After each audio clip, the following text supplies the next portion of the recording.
জয় বাংলা, জয় বাংলা। দুহাত তুলে গলায় যত আওয়াজ আছে, যত জোর আছে, জয় বাংলা, জয় বাংলা, জয় বাংলা। সভামঞ্চে উপবিষ্ট প্রত্যেককে আমাদের সভামঞ্চে একাধিক জনপ্রতিনিধি, দলীয় পদাধিকারী, পঞ্চায়েত স্তর থেকে শুরু করে সাংসদ সবাই রয়েছেন।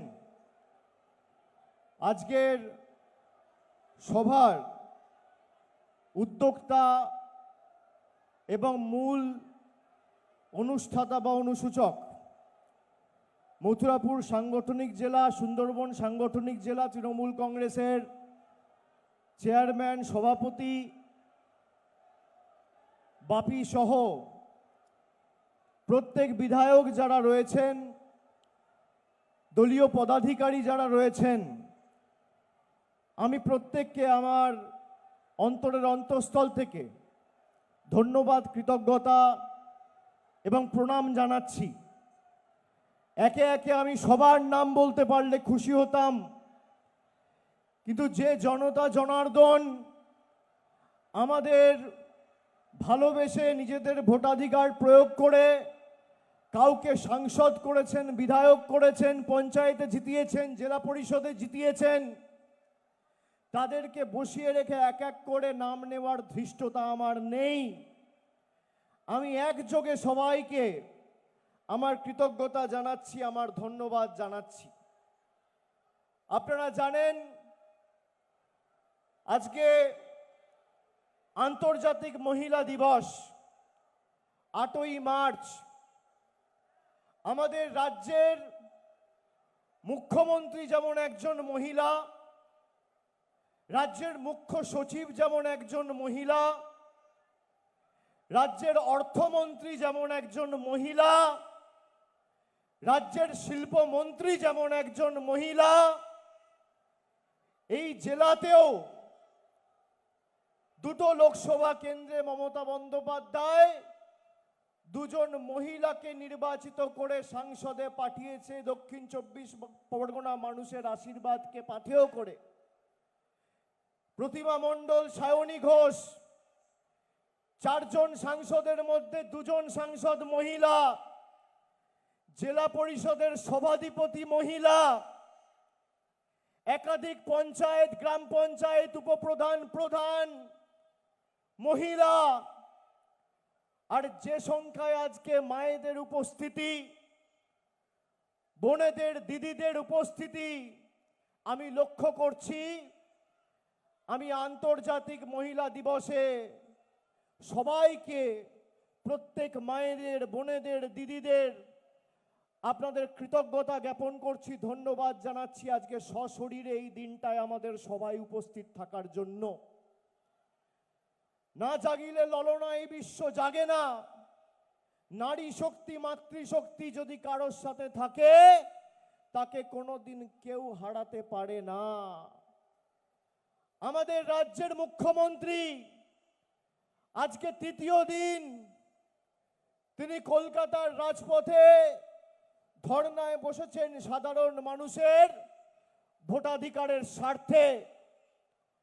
আপনারা জানেন আজকে এই যে সভা আমরা মথুরাপুরে করছি, মন্দিরবাজার বিধানসভা, মথুরাপুর 1 নম্বর ব্লক, এই মাঠে, এই জায়গায়, একই মাঠে আজ থেকে 5 দিন আগে দেশের স্বরাষ্ট্রমন্ত্রী সভা করেছিলেন। তার বক্তব্য আমি শুনেছি। তিনি 30 মিনিট বক্তব্য রেখেছেন। আমি অত্যন্ত কৌতূহল নিয়ে দেখছিলাম। সংবাদ মাধ্যমের যারা উপস্থিত ছিল তারা একবারও মাঠের ছবিটা দেখাচ্ছে না, 30 মিনিট ধরে খালি স্বরাষ্ট্রমন্ত্রীর মুখটা দেখিয়ে গেছে। তার কারণ মাঠের যা পরিস্থিতি ছিল আর এদের পরিবর্তন যাত্রায় যা ভিড় হচ্ছে, একটা গ্রামে যদি জেসিবি দিয়ে মাটি কাটা হয় সেটা দেখতে তার থেকে বেশি লোক জড়ো হবে। চায়ের দোকানে সকালে আড্ডা মারতে বেশি লোক জড়ো হবে। আমি আজ সংবাদ মাধ্যমের বন্ধুদের বলবো, আমার মুখটা না দেখিয়ে মাঠের ছবিটা আগামী 20-25 মিনিট দেখাবেন। 4 দিনের ব্যবধানে তৃণমূল কংগ্রেস সভা করেছে, ট্রেলারটা দেখালাম। সিনেমাটা মে মাসে বুঝবেন, যেদিন ফল বেরোবে। তিনি সভা করতে এসে একাধিক তথ্য পরিসংখ্যান রেখেছেন আপনাদের সামনে। আমি আজকে পাল্টা কিছু তথ্য পরিসংখ্যান নিয়ে এসেছি। আমি এই পরিসংখ্যান যে নিয়ে এসেছি আপনাদের কাছে, এই পরিসংখ্যান আমার নয়, আমাদের সরকারের নয়, মমতা ব্যানার্জি সরকারের নয়। এই পরিসংখ্যান কেন্দ্রের স্বরাষ্ট্র মন্ত্রকের পরিসংখ্যান। আমি এক এক করে এবার আপনাদের বলি। দেশের স্বরাষ্ট্রমন্ত্রী অত্যন্ত ব্যস্ত মানুষ, হতেই পারে দেশের অর্থমন্ত্রীর সাথে তার কথা হয় না, হতেই পারে অর্থ সচিবের সাথে তার দেখা হয় না, কথা হয় না। দেশের আর্থিক কি দুরবস্থা এবং পরিস্থিতি স্বরাষ্ট্রমন্ত্রী হয়তো জানেন না, কিন্তু আমি আপনাদের বলি, তিনি 2 তারিখ সভা করে বলেছেন যে বাংলার ঋণের পরিসংখ্যান হচ্ছে 8 লক্ষ কোটি টাকা। আর কোনো বাচ্চা যদি, শিশু যদি বাংলায় জন্মায়, এটা ভালো করে সবাই শুনবে, কোনো শিশু যদি বাংলায় জন্মায়, তার মাথার উপর 77,000 টাকার ঋণ নিয়ে এসে জন্মাচ্ছে। তিনি বলেছেন। এবার আমি আপনাদের আসল তথ্য দিচ্ছি, শুনুন। বাংলার ঋণ বলছে 8 লক্ষ কোটি টাকা। কি পরিস্থিতিতে মমতা বন্দ্যোপাধ্যায় ক্ষমতায় এসেছিল আপনারা দেখেছেন। বাংলার মানুষকে মমতা বন্দ্যোপাধ্যায় কেন্দ্রের বঞ্চনা ছাড়াও একাধিক উন্নয়নমূলক প্রকল্প ডাইরেক্ট ব্যাংক ট্রান্সফার করে তাদের অ্যাকাউন্টে পৌঁছেছে। কেন্দ্র সরকার, নরেন্দ্র মোদী সরকার 2014 সালে ক্ষমতায় আসার আগে দেশের ঋণের পরিসংখ্যান ছিল 56 লক্ষ কোটি টাকা। আজকের দিনে দাঁড়িয়ে 12 বছর পরে ভারতবর্ষের ঋণের পরিসংখ্যান হচ্ছে 1,97,197 লক্ষ কোটি টাকা। 197 লক্ষ কোটি টাকা। একটা শিশু যদি ভারতবর্ষে জন্মায়, তাহলে তার মাথার উপর ঋণের পরিমাণ আর পরিসংখ্যান হচ্ছে 1,44,000 টাকা। এর দায় একমাত্র নরেন্দ্র মোদী আর অমিত শাহের। আর আমার পরিসংখ্যান যদি মিথ্যে হয়, আমার বিরুদ্ধে মিথ্যে মামলা করে নরেন্দ্র মোদী সরকার প্রমাণ করুক কে সত্যি কথা বলছে, কে মিথ্যে কথা বলছে। এ তো সবে শুরু, দাঁড়ান, এখন অনেক আছে। উনি বলেছেন বাংলায় মহিলাদের সুরক্ষা নেই, তারা নাকি সোনার বাংলা করবে, আইন শৃঙ্খলা উন্নত করবে। এবার আমি আপনাদের ছোট্ট কয়েকটা উদাহরণ দিই। যে অমিত শাহ অধীনে স্বরাষ্ট্র মন্ত্রক রয়েছে, সেই স্বরাষ্ট্র মন্ত্রকের অধীনে এনসিআরবি, ন্যাশনাল ক্রাইম রেকর্ড ব্যুরোর যে তথ্য 2025 সালের সেপ্টেম্বর মাসে প্রকাশিত হয়েছে, সেখানে মহিলাদের উপর সমস্ত রকম নির্যাতন বা অপরাধের ক্ষেত্রে দেশে 1 নম্বর স্থানে রয়েছে উত্তরপ্রদেশ, 2 নম্বর স্থানে রয়েছে মহারাষ্ট্র, 3 নম্বর স্থানে রয়েছে রাজস্থান। মহিলাদের বিরুদ্ধে অপরাধ বা নির্যাতনের ক্ষেত্রে ফার্স্ট প্রাইজ বিজেপির ডবল ইঞ্জিন সরকার, সেকেন্ড প্রাইজ বিজেপির ডবল ইঞ্জিন সরকার, আর থার্ড প্রাইজ বিজেপির ডবল ইঞ্জিন সরকার। উত্তরপ্রদেশ মহিলাদের বিরুদ্ধে নির্যাতনের পরিসংখ্যান 66,381।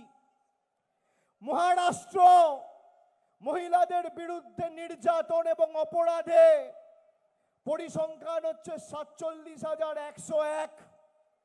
রাজস্থান মহিলাদের বিরুদ্ধে নির্যাতন এবং অপরাধের ক্ষেত্রে পরিসংখ্যান হচ্ছে 45,450। পরেরটায় আসি, এবার আসি ধর্ষণের ঘটনা। ধর্ষণের ঘটনায় সারা দেশের মধ্যে কোন রাজ্য সব থেকে এগিয়ে?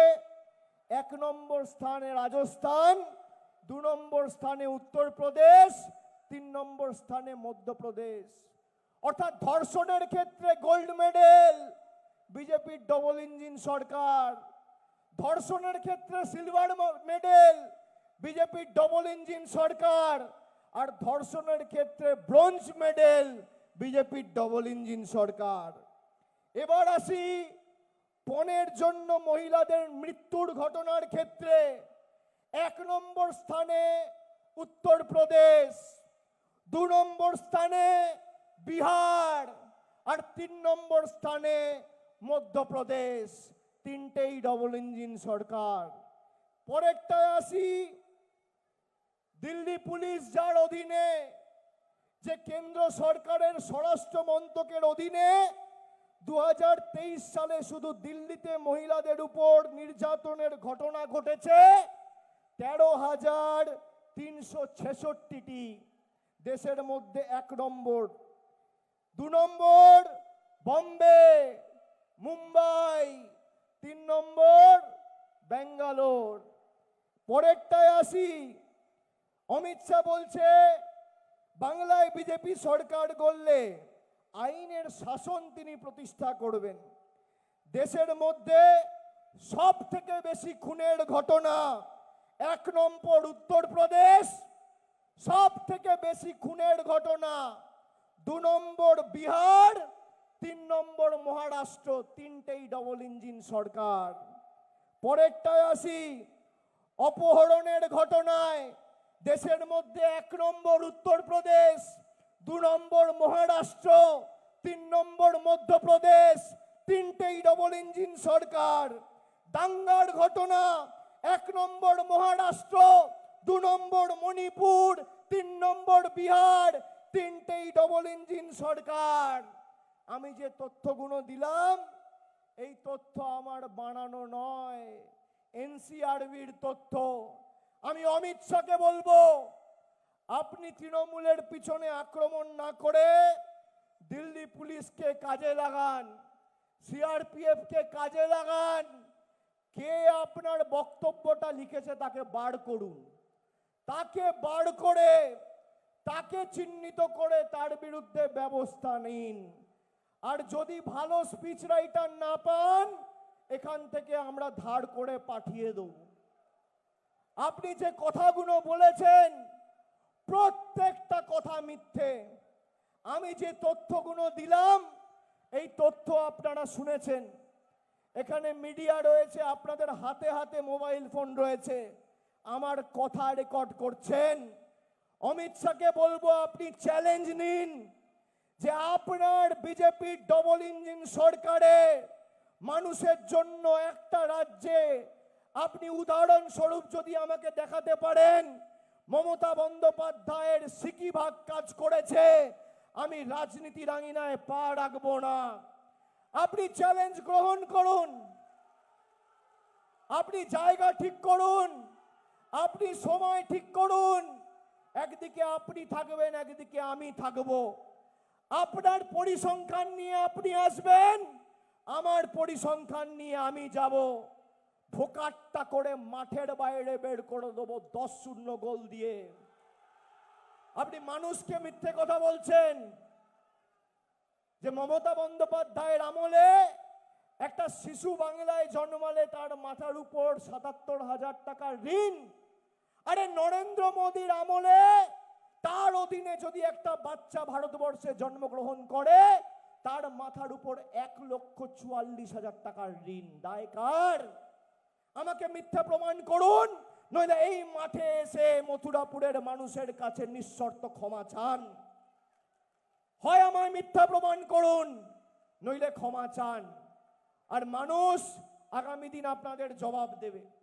এতদিন কোথায় ছিলেন? এখানে এসে 2020 সালে 2021-এর নির্বাচনের প্রাক্কালে বলেছিল সুন্দরবনকে আমরা আলাদা করে জেলা করে 2 লক্ষ কোটি টাকা দেবো। মনে আছে? মনে আছে? 2 পয়সা দিয়েছে? 2 পয়সা দিয়েছে? তিনি সভা শুরু করছেন অভিষেক বন্দ্যোপাধ্যায় দিয়ে, সভা শেষ করছে অভিষেক বন্দ্যোপাধ্যায় দিয়ে। আমার বাপ্পাপান তো করা ভালো কথা, আমার বাপ্পাপান তো আপনি 10 বছর ধরে করছেন। মানুষ আমার সাথে আছে, আপনার সাথে যেমন ইডি আছে, সিবিআই আছে। আপনি এজেন্সিকে আমার বিরুদ্ধে লাগিয়ে আমার কেশাগ্র স্পর্শ করতে পারেননি, কাজ খোলা করেছেন। মানুষ আমার সঙ্গে। আর এই জেলা 2008 থেকে তৃণমূলের শক্তিশালী ঘাঁটি। সিপিএম এর অনাচার অত্যাচারের বিরুদ্ধে প্রথম গর্জে উঠেছিল এই দক্ষিণ 24 পরগনা জেলা। 2021 সালে 31টার মধ্যে 30টা আপনারা তৃণমূল কংগ্রেসকে জিতিয়েছিলেন। আমার যতটুকু সামর্থ্য এখতিয়ার রয়েছে আমি আমার মতো করে লড়াই করে দক্ষিণ 24 পরগনার এলাকায় অঞ্চলে জল কল রাস্তা পৌঁছে দিয়েছি। আগামী দিন 31-0 করতে হবে তৃণমূলের পক্ষে। যেখানে যা দরকার উন্নয়নের দায়ভার আমার কাঁধে আমি তুলে নিয়ে যাচ্ছি প্রত্যেকটা বিধানসভা। আমি আছি তো।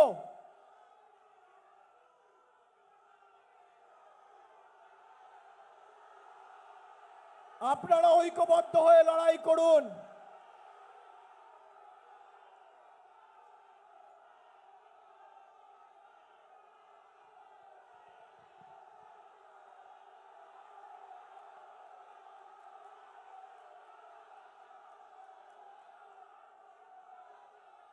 অমিত শাহ এসেছিল বিজেপির রথযাত্রা সূচনা করতে।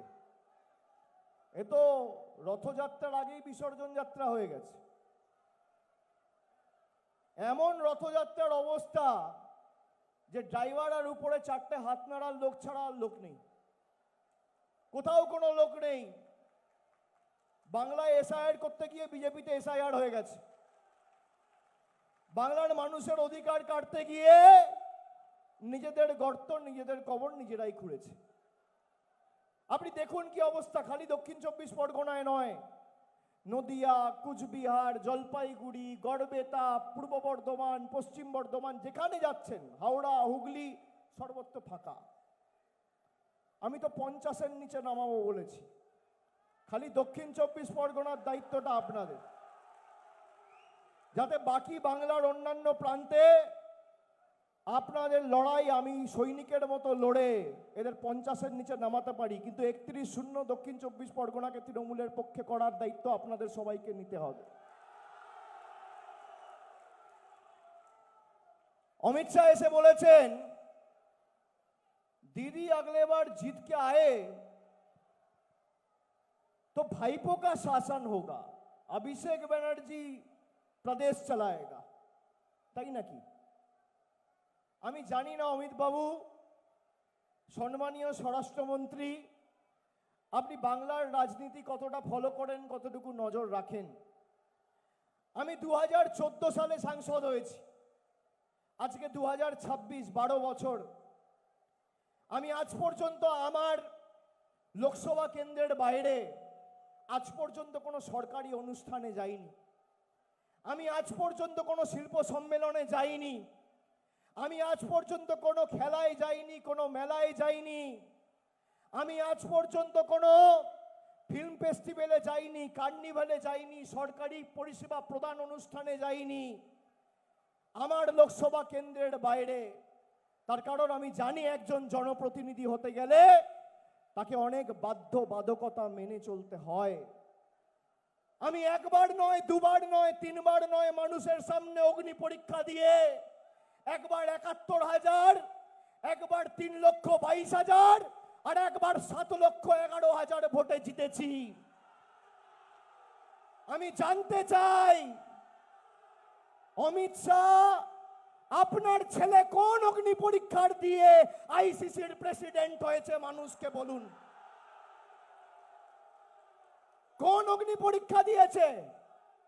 বিসিসিআই সেক্রেটারি, আপনার দলের লোকেরা, সৌরভ গঙ্গোপাধ্যায়, বাংলার গর্ব, বাঙালির গর্ব, তাকে দালাল বলছে। আপনার ছেলে কোন অধিকারে, কোন অগ্নি পরীক্ষা দিয়ে ইন্টারন্যাশনাল ক্রিকেট কাউন্সিলের সভাপতি হয়েছে? আমার লড়াই বাংলার মানুষ দেখেছে।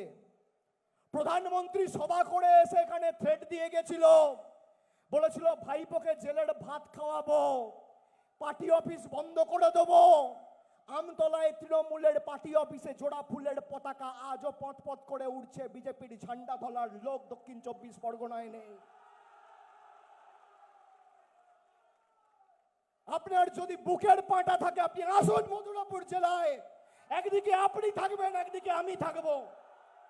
আপনি আপনার রিপোর্ট কার্ড নিয়ে আসবেন, আমি আমার রিপোর্ট কার্ড নিয়ে আসব। আপনার মোদি বাবু 12 বছর দেশের জন্য, রাজ্যের জন্য কি করেছে, আর আমাদের দিদি 14 বছরে বাংলার মানুষের জন্য কি করেছে? হবে নাকি তথ্য পরিসংখ্যানের লড়াই? লক্ষ্মীর ভান্ডার দিল কে? তৃণমূল কংগ্রেস। আবার কে?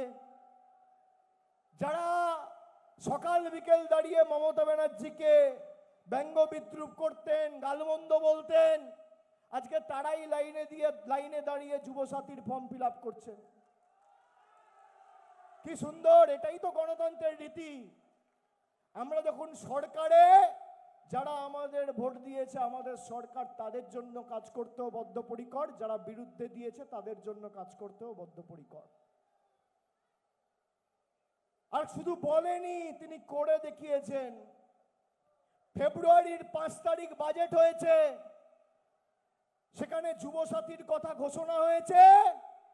আর আজকে 8 তারিখ মার্চ মাসের, 1 মাস হয়েছে। 1 মাসের মধ্যে ইতিমধ্যে ব্যাংক অ্যাকাউন্টে টাকা ঢুকতে শুরু করে দিয়েছে যুবসাথী। আজকে রবিবার, ব্যাংক বন্ধ। সোমবার মঙ্গলবারের মধ্যে যে ৭৯ লক্ষ যুবকেরা যুবসাথীর জন্য ফর্ম ফিল আপ করেছেন, সবার অ্যাকাউন্টে মামাটি মানুষের সরকার টাকা পৌঁছে দেবে দুদিনের মধ্যে। আপনি কি করেছেন? আপনি সপ্তম পে কমিশনের কথা বলেছেন। বাংলার বাজেট পড়েছেন? বাংলার বাজেটে মমতা বন্দ্যোপাধ্যায় সপ্তম পে কমিশনের কথা ঘোষণা করেছে। আপনার যে ভাষণ লিখেছে, আপনি তাকে ধরে আগে তার বিরুদ্ধে ব্যবস্থা নিন। কিচ্ছু জানে না, পিছনে বাংলায় কি লেখা আছে একটা শব্দ পড়তে পারবে না, বাংলায় কথা বলতে পারে না, বাংলা বলতে পারে না। তার দলের মন্ত্রী সুকান্ত মজুমদার, তাকে বলছে সুকান্ত মজমুদার। কি অবস্থা! আর সে তল্পি বাহক স্টেজে বসে হাসছে, কৃতদাস। মজুমদারকে বলছে মজমুদার। আপনি ভাবুন, আমাদের বীর বিপ্লবী মনীষীদের অপমান। রবীন্দ্রনাথ ঠাকুরকে বলছে রবীন্দ্রনাথ সান্যাল। সাহিত্য সম্রাট বঙ্কিমচন্দ্র চট্টোপাধ্যায়কে দেশের প্রধানমন্ত্রী বলছেন বঙ্কিম দা। চায়ের দোকানে বসে যেন বেঞ্চে পা নাড়িয়ে আড্ডা মারত বঙ্কিম দা। স্বামী বিবেকানন্দকে বলছে অজ্ঞ বামপন্থী প্রোডাক্ট। ঈশ্বরচন্দ্র বিদ্যাসাগরের মূর্তি ভাঙা হচ্ছে। এই দক্ষিণ ২৪ পরগনায় আপনি বলুন তো, আপনার বিপদে আপদে একটা বিজেপির লোক কোনোদিন একটাকে ফোনে পেয়েছেন? কেউ গেছে? যারা ধর্মের বিভাজনের ভিত্তিতে রাজনীতি করে, তারা রাজনৈতিকভাবে দেউলিয়া। তাদের হাতে রাজনীতি করার অস্ত্র নেই। রাজনীতির অস্ত্র হচ্ছে কর্মসংস্থান, বাসস্থান, জল, কল, রাস্তা, লক্ষ্মীর ভান্ডার। যেটা মমতা বন্দ্যোপাধ্যায় দিয়েছে, এই দক্ষিণ 24 পরগনায় আবাসে যত নাম ছিল 95% নাম ক্লিয়ার করে মমতা বন্দ্যোপাধ্যায় প্রত্যেককে দক্ষিণ 24 পরগনা জেলায় বাড়ির টাকা পৌঁছে দিয়েছে সম্পূর্ণ নিজের কোষাগার থেকে। সে জয়নগরের হতে পারে, সে রায়দিঘির হতে পারে, সে নামখানার হতে পারে, পাথর প্রতিমার হতে পারে, মগরাহাটের হতে পারে, বজবজের হতে পারে, ক্যানিং এর হতে পারে। প্রত্যেকটা জায়গা থেকে যারা এক বুক আশা আকাঙ্ক্ষা নিয়ে 3, 4, 5 বছর ধরে ফর্ম ফিল আপ করে বাড়ির জন্য অ্যাপ্লাই করেছিল, কেন্দ্র সরকার এদের টাকা আটকে রেখেছিল। আমাদের রাজ্য সরকার সম্পূর্ণভাবে নিজেদের কোষাগার থেকে কেন্দ্রের কোনো সাহায্য ছাড়া বাংলা জুড়ে প্রায় 34 লক্ষ প্রকৃত প্রাপকদের বাড়ির টাকা 1,20,000 টাকা পৌঁছে দিয়েছে। আপনি আসুন, লড়ুন তৃণমূলের সাথে। পরিবর্তন চাই তাই নাকি বিজেপি চাই না, কি বলেছে তারা? পাল্টানো দরকার বিজেপি সরকার। তৃণমূলকে আর বাংলার মানুষকে পাল্টাতে পাল্টাতে আপনারাই পাল্টে যাচ্ছেন। খেলায় না পড়লে বেড়াল গাছে ওঠে না। আগে জয় শ্রীরাম বলে সভা শুরু করতে হতো, এখন জয় মা দুর্গা বলে শুরু করতে হচ্ছে। পাল্টাচ্ছেন আপনারা, বাংলার মানুষকে আপনারা পাল্টাবেন। যে বাংলার নবজাগরণে, স্বাধীনতা আন্দোলনে পথ দেখিয়েছিল, সেই বাংলাকে আপনারা পাল্টাবেন। বহিরাগত জমিদার জুমলাবাজ দাঙ্গাবাজরা এসে বাংলা পাল্টাবে? আপনারা বাংলার মানুষকে ভাতে মারতে চেয়েছেন। আপনারা বাড়ির টাকা বন্ধ করেছেন, মমতা ব্যানার্জি দিয়েছে। আপনারা জলের টাকা বন্ধ করেছেন, আমরা দিয়েছি। আপনারা গরিব মানুষের 100 দিনের টাকা বন্ধ করেছেন, আমাদের সরকার দিয়েছে। এই যে লক্ষ্মীর ভান্ডারের টাকা ক পয়সা দিয়েছেন গত 5 বছরে? 10 পয়সা দিয়েছে লক্ষ্মীর ভান্ডারে, প্রমাণ করতে পারবেন? প্রতি বছর 30,000 কোটি টাকা খরচা করে আমাদের সরকার লক্ষ্মীর ভান্ডার দেয়। দেশের এমনই দুর্ভাগ্য, রাষ্ট্রপতি পদ সব কিছুর ঊর্ধ্বে, রাজনীতির অনেক ঊর্ধ্বে, রাষ্ট্রপতির পদটাকেও এরা ছাড়ল না। গতকাল রাষ্ট্রপতিকেও রাজনৈতিক আক্রমণ করিয়েছে মমতা বন্দ্যোপাধ্যায়ের সরকারকে। আমি আপনাদের খালি একটা ছবি দেখাবো। তারা বলেছেন আমাদের সরকার নাকি রাষ্ট্রপতিকে অপমান করেছেন। কেন? মমতা বন্দ্যোপাধ্যায় ধর্নায় সাধারণ মানুষের স্বার্থে লড়াই করছেন, তিনি রাষ্ট্রপতিকে রিসিভ করতে যাননি। এই ছবিটা চালাও তো, এই ছবিটা দেখুন তো, কে দাঁড়িয়ে আর কে বসে, কে দাঁড়িয়ে আর কে বসে? দেশের প্রধানমন্ত্রীকে, রাষ্ট্রপতিকে আপনি দেখুন। প্রধানমন্ত্রী বসে, রাষ্ট্রপতি দাঁড়িয়ে। আমরা নাকি রাষ্ট্রপতির অপমান করছি। দেখেছেন ছবিটা? সবাই দেখেছেন? কে দাঁড়িয়ে, কে দাঁড়িয়ে? আপনারা বলবেন রাষ্ট্রপতি, আর আমি জিজ্ঞেস করবো কে বসে, বলবেন মোদি। তাই তো, ছবিতে তো তাই দেখাচ্ছে। এই ছবি তো পিআইবি পোস্ট করেছিল, আমার তৈরি করা ছবি না। কে দাঁড়িয়ে, কে দাঁড়িয়ে আর কে বসে? রাষ্ট্রপতির অপমান কে করছে? রাষ্ট্রপতির অপমান কে করছে? দেশের অপমান কে করছে? বাঙালির অপমান কে করছে? বাংলার অপমান কে করছে? বাংলার মানুষকে শাস্তি কে দিচ্ছে? আপনারা দেখুন, ছবি দেখালাম। যখন মণিপুরে প্রায় 3 বছর ধরে আগুন জ্বলেছে, একের পর এক জনজাতি মূলবাসীদের উপর অত্যাচার হয়েছে, রাষ্ট্রপতির থেকে আমরা কোনো কিছু শুনতে পাইনি। যখন রাম মন্দির উদ্ঘাটন হয়েছে, একজন তপশিলি সম্প্রদায়ের মহিলা, জনজাতি মহিলা বলে রাষ্ট্রপতিকে উদ্বোধনী অনুষ্ঠানে আমন্ত্রণ জানানো হয়নি। যখন দেশের নতুন পার্লামেন্ট উদ্বোধন হয়েছে, রাষ্ট্রপতিকে একটা আমন্ত্রণ পর্যন্ত জানানো হয়নি। এগুলো মানুষ ভুলে গেছে। দেশের সেনাবাহিনী, ইন্ডিয়ার আর্মড ফোর্সের সুপ্রিম কমান্ডার হচ্ছে প্রেসিডেন্ট অফ ইন্ডিয়া। ভারতবর্ষের সাথে পাকিস্তানের যুদ্ধ হচ্ছে, লড়াই হচ্ছে। যুদ্ধ কখন শুরু হবে আর যুদ্ধ কখন শেষ হবে নির্ভর করে রাষ্ট্রপতি কি আদেশ দিচ্ছে তার উপর। যুদ্ধ শেষ হচ্ছে, আমেরিকার প্রেসিডেন্ট ঘোষণা করছে, তারপর আর রাষ্ট্রপতি চুপ।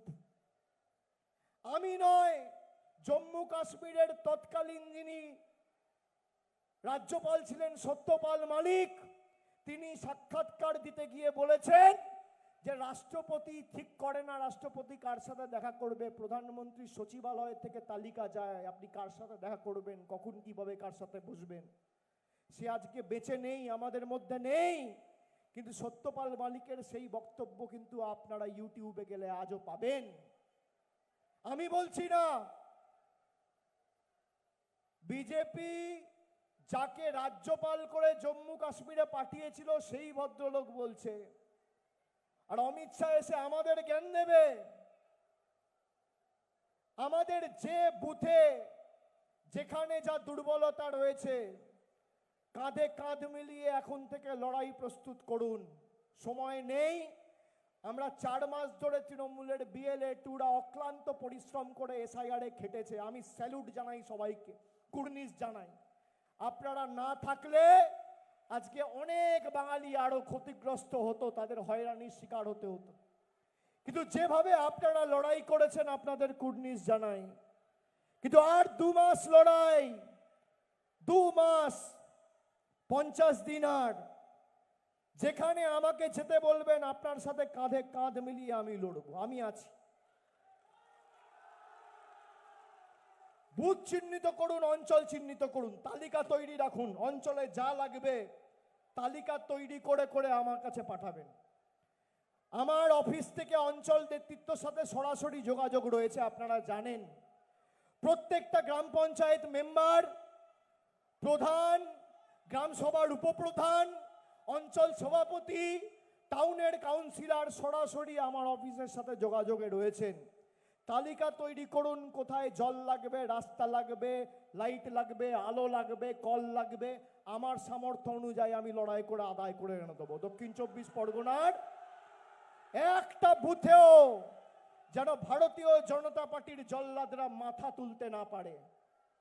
যারা বাঙালিকে নিপীড়িত, বঞ্চিত, শোষিত, অত্যাচারিত করেছে 5 বছর ধরে, ধারাবাহিকভাবে বোতাম টিপবো, টাকা বন্ধ, রিমোট কন্ট্রোলের মতো বাঙালিকে চালিয়েছো।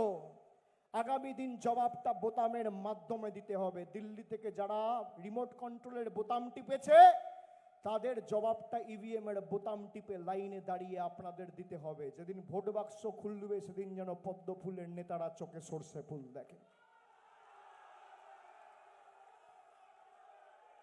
আর বাকিটা আমরা সবাই আছি, লড়ে নেব। বলেছিল তো লজিক্যাল ডিসক্রিপেন্সি লিস্ট করবো না, করতে তো হলো। তৃণমূল যেমন মাঠে ময়দানেও লড়তে জানে, তৃণমূল পার্লামেন্টেও লড়তে জানে, তৃণমূল সুপ্রিম কোর্টেও লড়তে জানে। তোমার কাছে সব আছে। মোদি বাবু, অমিত শাহ বাবু, বিজেপির একাধিক কেন্দ্রীয় মন্ত্রী, বিজেপির একাধিক মুখ্যমন্ত্রী, ED, election commission, NIA, income tax, আধা সামরিক বাহিনী, সংবাদ মাধ্যম, গদি মিডিয়া, বিচার ব্যবস্থার বন্ধুরা, সব তোমাদের। কিন্তু তাও পরিবর্তন যাত্রা ফাঁকা। তার কারণ যারা পরিবর্তন যাত্রায় অংশগ্রহণ করবে সেই মানুষগুলো তোমাদের সাথে নেই, সেই মানুষগুলো তৃণমূলের ছাতার তলায় রয়েছে, যারা আগামী দিন আবার চতুর্থবার মামাটি মানুষের সরকার তৈরি করবে। সব আছে, এদের সব আছে, তাও কিছুই নেই। আর আমাদের কিচ্ছু নেই, তাও সব আছে। তার কারণ 10 কোটি মানুষ আমাদের সাথে আছে। বিজেপির পরিবর্তন যাত্রা গেলে আমি বলেছিলাম আগের দিন, এরা আমাদের মাছ মাংস খাওয়া নিয়ে ব্যঙ্গ বিদ্রুপ করে। প্রধানমন্ত্রী বলে যারা মাছ খায় তারা মুঘল। বিহারের উপমুখ্যমন্ত্রী তিনি আজ থেকে 10 দিন আগে বলেছেন বিহারে মাছ বিক্রি করা যাবে না, মাংস বিক্রি করা যাবে না। আমি বললাম পরিবর্তন যাত্রা গেলেই সামনে একটা মাছ নিয়ে দাঁড়িয়ে থাকবে, এদের ট্রাক দেখলে এটা মাছ নিয়ে দাঁড়িয়ে থাকবে। আমাদের কথায় আছে মাছে ভাতে বাঙালি, আর এরা ঠিক করে দেবে কে মাছ খাবে, কে মাংস খাবে, কে কোথায় চিকেন পকোড়া বিক্রি করবে, কে চাউমিন বিক্রি করবে, কে চিকেন প্যাটিস বিক্রি করবে, কে এগ রোল বিক্রি করবে। বাংলায় কোথায় কে কি খাবে, কে কি পড়বে, আর কোথায় কে কি বিক্রি করবে ঠিক করবে বঙ্গবাসী, বিজেপির নেতারা নয়, দিল্লির বাবুরা নয়। তোমাদের যত ক্ষমতা আছে প্রয়োগ করো। 60 লক্ষ জীবিত মানুষকে আন্ডার অ্যাডজুডিকেশন ঢুকিয়ে দিয়েছে। 60 লক্ষ, 60,000, 6 লক্ষ নয়, 60 লক্ষ। যে ভোট দিতে দেবো না, ভোট দিতে দেবে না। তার কারণ ভোট দিলে যদি তৃণমূলকে ভোট দেয়, যারা এক বুক আশা আকাঙ্ক্ষা নিয়ে 2021 সালে বিজেপিকে ভোট দিয়েছিলেন, 5 বছর বিজেপির আসল স্বরূপটা আপনারা দেখেছেন। এজেন্ট নেতারা বলেছে আমরা বলে 100 দিনের টাকা বন্ধ করেছি, এদের নেতারা বলেছে আমরা বলে গরিব মানুষের জলের টাকা, রাস্তার টাকা, বাড়ির টাকা বন্ধ করেছি। এদের রাজনৈতিক ভবিষ্যৎ আগামী দিন আমাদের অন্ধকার করে দিতে হবে গণতান্ত্রিকভাবে জবাব দিয়ে। যারা হিন্দু ধর্মের ধারক বাহক বলে নিজেদের দাবি করে, আপনি এদের জিজ্ঞেস করুন তো, বলে বাংলায় দুর্গাপুজো হয় না। বাংলায় দুর্গাপুজো না হলে ইউনেস্কো দুর্গাপুজোকে আন্তর্জাতিক স্বীকৃতি দেয় কিভাবে? বাংলায় দুর্গাপুজো না হলে সারা কলকাতা রাজ্য পুজোর 6টা দিন 10টা দিন আলোকিত হয় কি করে? আমরা বৈচিত্র্যের মধ্যে একতার মূল মন্ত্রে বিশ্বাস করি। আমরা নানা ভাষা, নানা মত, নানা পরিধানের নীতিতে বিশ্বাস করি। আমরা বিশ্বাস করি জীব সেবাই শিব সেবা। যারা ধর্মের কথা বলে, আমি একজন হিন্দু, এরা গীতা পাঠ অনুষ্ঠানে একজন নিরীহ যুবক চিকেন প্যাটিস বিক্রি করবে বলে তাকে মেরেছিল। হিন্দু ধর্মের কারা আছেন মায়েরা, ভাইরা একটু হাত তুলুন তো, হিন্দুরা একটু হাত তুলুন। গীতা পাঠ অনুষ্ঠানে শুনে রাখুন, গীতা পাঠ অনুষ্ঠান, গীতা হচ্ছে এমন একটা পবিত্র গ্রন্থ যেখানে স্বয়ং শ্রীকৃষ্ণের মুখের বাণী রয়েছে। 1টা 2টো 4টে 5টা 6টা 10টা শ্লোক নয়, 700 শ্লোক রয়েছে। সেই গীতা পাঠ অনুষ্ঠানে একজন নিরীহ যুবক পেটের দায়ে চিকেন প্যাটিস বিক্রি করছে বলে তাকে উত্তরপ্রদেশ থেকে ছেলেরা এসে বিজেপির ঠান্ডা ধরে মেরেছে। তাকে পুলিশ অ্যারেস্ট করেছে। সে বেলে বাইরে বেরোনোর পরে তাকে মালা দিয়ে বরণ করা হচ্ছে। গীতাতে শ্রীকৃষ্ণ স্বয়ং বলছে, যারা গীতা পড়েছে তারা জানে, বিজেপির কোনো নেতা গীতার একটা শ্লোক বলতে পারবে না। যদি কেউ বলতে পারে তাহলে এই কুকর্ম তারা কোনদিন করতে পারে না, আমার দৃঢ় বিশ্বাস।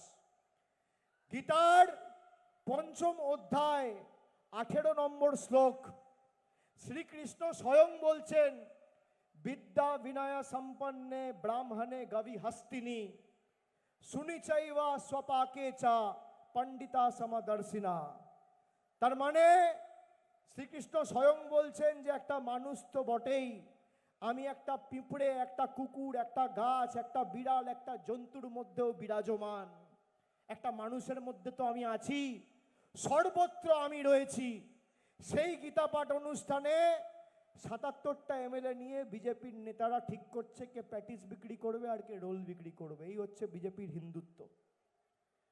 আপনি আসুন, মঞ্চ বাঁধুন, আপনি আপনার পরিসংখ্যান নিয়ে আসুন, আমরা আমাদের পরিসংখ্যান নিয়ে আসব।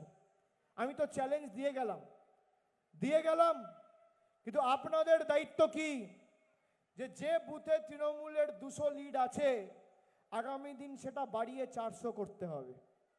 যেখানে 400 আছে সেখানে 500 করতে হবে।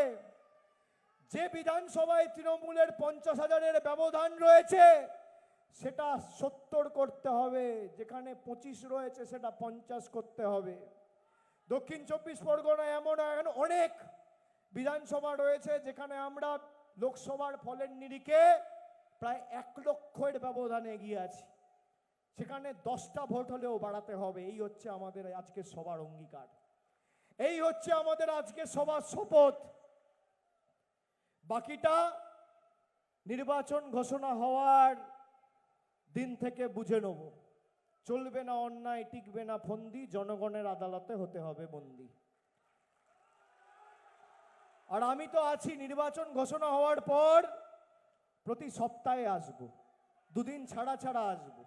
যেখানে যেতে বলবেন সেখানে যাব, যে বিধানসভায় ঢুকতে বলবেন, অঞ্চলে ঢুকতে বলবেন, ঐক্যবদ্ধ হয়ে লড়াই করব।